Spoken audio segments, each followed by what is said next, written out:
sur France3.fr.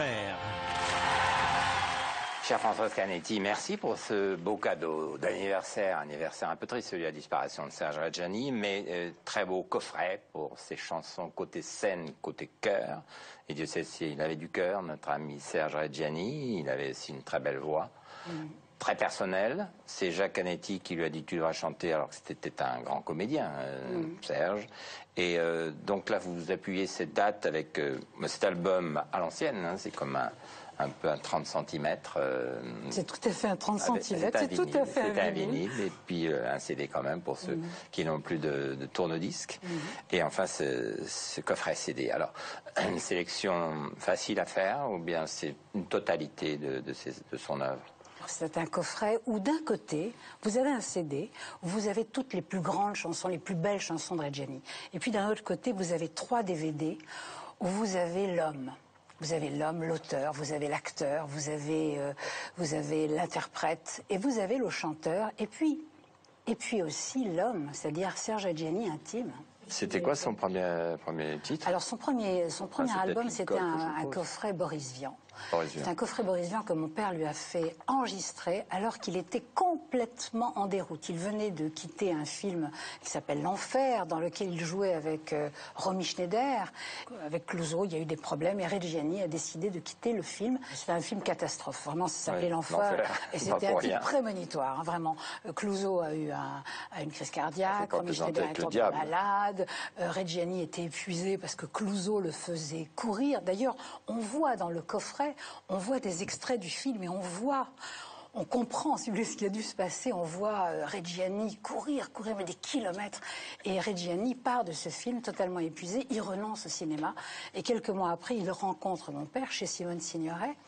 Et mon père lui dit, mais pourquoi est-ce que vous ne feriez pas un disque avec moi, un disque de Serge Reggiani? Et Reggiani, gonflé, lui dit, oui, d'accord, ouais, je vais essayer. Attends, je sais des histoires. Il était une fois. Je n'ai plus de mémoire, je crois. Ne pleure pas. Attends, je sais des histoires. Mais il est un peu tard ce soir. L'histoire de gens qui s'aimaient et qui jouèrent à la guerre.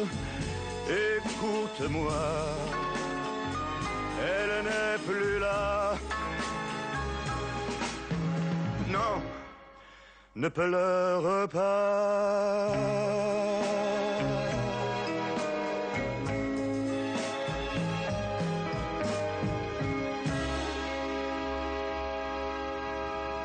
Reggiani commence à aimer la chanson. Il va faire un deuxième disque que vous avez, c'est ce fameux vinyle que nous ressortons avec Les Loups, Le Petit Garçon, grands titres, quoi. Ma Liberté, Sarah, enfin, c'est-à-dire les grands titres de Reggiani qui font qu'il va être découvert par le public comme un immense chanteur. Il reprend aussi Boris Vian avec Le Déserteur et puis La vie c'est comme une dent. Et si vous voulez, dans ce coffret, nous montrons comment un grand acteur va devenir une tête d'affiche dans ce coffret. Alors on voit aussi Reggiani intime.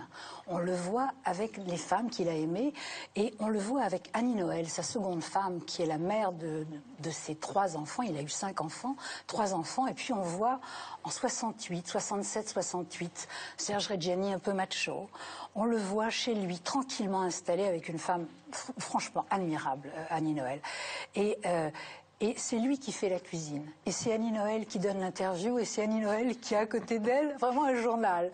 Et puis on le retrouve quelques années plus tard, bien sûr, avec Noël Adam, sa 3e épouse et sa dernière épouse. Noël Adam a été une immense ballerine, vraiment une très belle femme. Et on voit le ballet qu'elle dansait et au cours duquel Reggiani est tombé amoureux d'elle. C'est-à-dire, on voit des choses qu'on ne connaît pas. Voilà, et c'est ça qu'on a essayé. C'est dans ce coffret. Ça, c'est un coffret chouchou. Magnifique. Ces chansons de Reggiani, côté scène, côté cœur. Et puis un autre disque qu'on sort aussi. Voilà, c'est Serge Reggiani toujours. La Liberté, Le Petit Garçon. Avec ses chansons, mais aussi avec le témoignage de certains de ses amis. Moustaki, bien sûr, mais aussi Patrick Bruel, qui adorait Serge Reggiani, et Isabelle Boulet, qui a sorti un disque magnifique où elle réinterprète Serge Reggiani. Et là, dans ce disque, elle en parle. Et elle parle vraiment de l'admiration qu'elle a pour Serge Reggiani. Elle est venue d'ailleurs nous en parler sur ce plateau, Isabelle Boulet. Voilà. Merci beaucoup pour cet hommage à ce grand Serge Reggiani, Françoise Canetti. Merci beaucoup. À bientôt. Je me pose des questions en ce moment.